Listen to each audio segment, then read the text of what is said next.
சேலம் மாவட்டம் கொளத்தூரில் தமிழக அரசால் தடை செய்யப்பட்ட 405 கிலோ குட்கா பொருட்கள் பறிமுதல் செய்யப்பட்டுள்ளன. கூடுதல் விவரங்களை செய்தியாளர் மதியழகன் வழங்க கேட்கலாம். வணக்கம் மதியழகன், கூடுதல் விவரங்கள். வணக்கம் கண்ணதாசன்.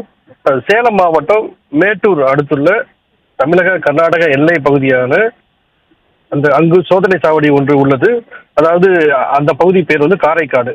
இங்கு கொளத்தூர் காவல் நிலையத்துக்கு உட்பட்ட இந்த பகுதியில் கொளத்தூர் போலீசாரால் நடத்தப்பட்டு வரும் சோதனை சாவடி ஒன்று செயல்பட்டு வருகிறது.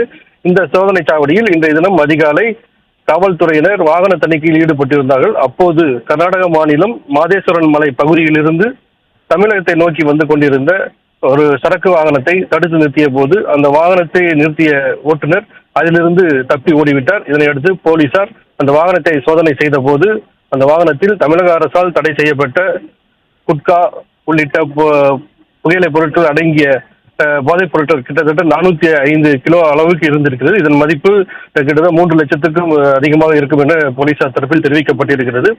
இதனையடுத்து அந்த போதைப் பொருட்களையும் அந்த வாகனத்தையும் பறிமுதல் செய்த போலீசார் அந்த வாகனத்திலிருந்து தப்பி ஓடிய ஓட்டுநர் யார், அந்த வாகனத்தின் உரிமையாளர் யார், அந்த புகையிலை பொருட்களை கடத்தி வந்தது யார் என்பது குறித்து விசாரணையை தொடங்கியிருக்கிறார்கள். முதற்கட்ட விசாரணையில் கர்நாடக மாநிலத்திலிருந்து கொண்டு வரப்பட்ட அந்த புகையிலை பொருட்கள் அனைத்தும் தமிழகத்தில் பல்வேறு பகுதியில் விற்பனை செய்வதற்காக திட்டமிடப்பட்டிருப்பது தெரிய வந்திருக்கிறது. தொடர்ச்சியாக இதனை போலீசார் விசாரணை மேற்கொண்டு வருகிறார்கள். கண்ணதாசன். சேலம் மாவட்டம் கொளத்தூரில் தமிழக அரசால் தடை செய்யப்பட்ட 405 கிலோ குட்கா பொருட்கள் பறிமுதல் செய்யப்பட்டுள்ளன. அண்மை செய்தியாக பார்த்தோம். கூடுதல் விவரங்களை வழங்கியமைக்கு நன்றி மதியழகன்.